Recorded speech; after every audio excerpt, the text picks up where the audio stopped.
الذين آمنوا اتقوا الله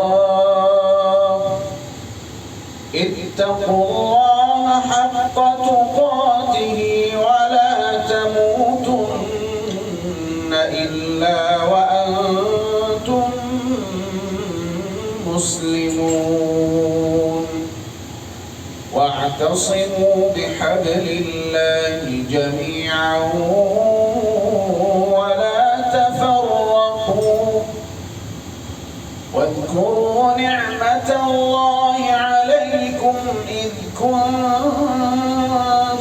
أعداء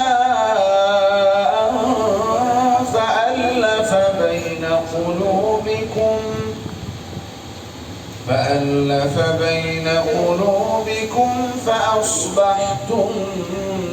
بنعمته إخوانا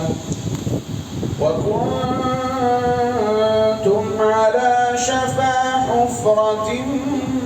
من النار فأنقذكم منها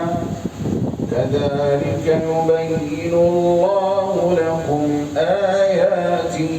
لعلكم تهتدون ولتكن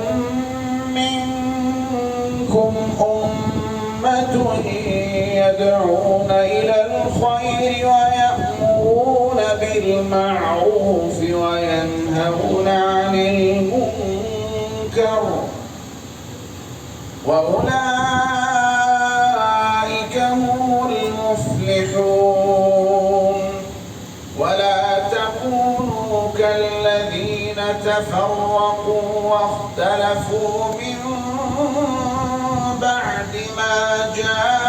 جاءهم البينات وأولئك لهم عذاب عظيم.